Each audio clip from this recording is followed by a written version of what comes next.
Hi అందరికి, నేను మీ మంజు.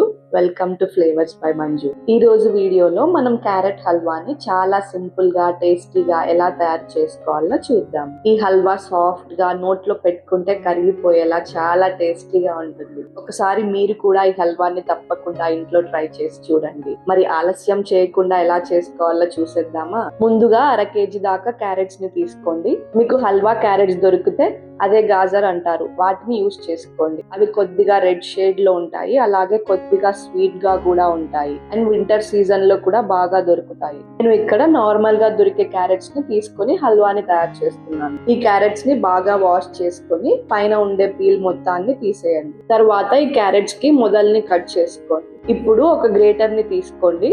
మనం ఖచ్చితంగా పెద్ద రంధ్రాల సైడ్ మాత్రమే తురుముకోవాలి. పెద్ద రంధ్రాల సైడ్ తురుముకోవడం వల్ల హల్వా టెక్స్చర్ చాలా సాఫ్ట్ గా వస్తుంది. అదే మనం చిన్న రంధ్రాల సైడ్ తురుముకుంటే క్యారెట్ హల్వా అనేది పేస్ట్ లాగా అవుతుంది. ఆ హల్వాకి అంత టేస్ట్ టెక్స్చర్ కూడా ఉండదు. అలా అన్ని క్యారెట్స్ ని తురుముకొని మొత్తాన్ని ఒక బౌల్లోకి తీసుకొని పక్కన పెట్టేసుకోండి.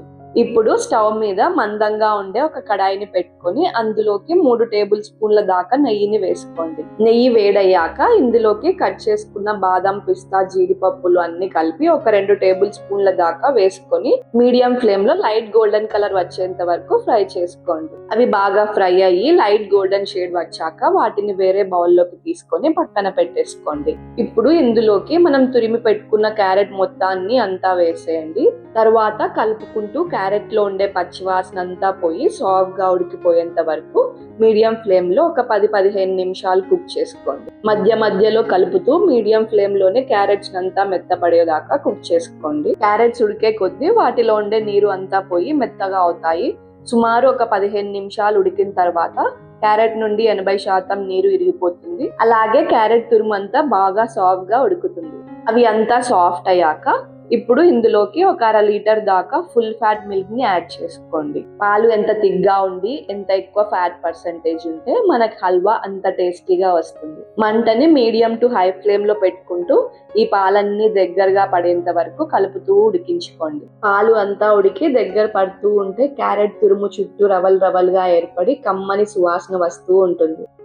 ఇలా పాలంతా దగ్గరికి అయిపోయి క్యారెట్ హల్వా సాఫ్ట్ గా అయిన తర్వాత ఇందులోకి 6 టేబుల్ స్పూన్ల పంచదారను వేసుకోండి.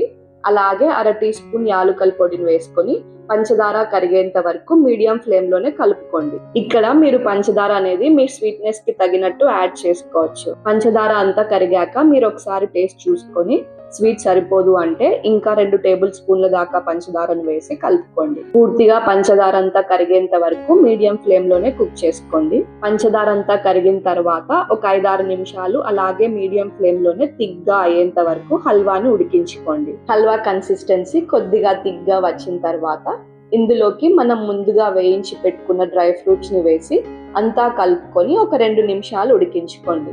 ఆ తర్వాత స్టవ్ ఆఫ్ చేసి వేడిగా సర్వ్ చేసుకోండి. లేదా కొద్దిగా చల్లారిన తర్వాత వెనిలా ఐస్ క్రీమ్ తో సర్వ్ చేసుకోండి. టేస్ట్ చాలా బాగుంటుంది. అంతే అండి, చాలా రుచిగా ఉండే క్యారెట్ హల్వా రెడీ అయిపోయింది. ఇలా ఒకసారి మీరు కూడా ఖచ్చితంగా ఇంట్లో ట్రై చేసి చూడండి. ఇంకెప్పుడు బయట నుండి తెచ్చుకోకుండా ఇంట్లోనే తయారు చేసుకుంటారు. మీరు కూడా ట్రై చేసి టేస్ట్ చేశాక ఎలా వచ్చిందో కమెంట్ చేయండి. వీడియో నచ్చితే లైక్ చేయండి, మీ ఫ్రెండ్స్ కి, రిలేటివ్స్ కి షేర్ చేయండి. మరిన్ని టేస్టీ రెసిపీస్ కోసం నా ఛానల్ ను సబ్స్క్రైబ్ చేసుకోవడం మర్చిపోవద్దు. మళ్ళీ ఇంకొక వీడియోలో కలుద్దాం.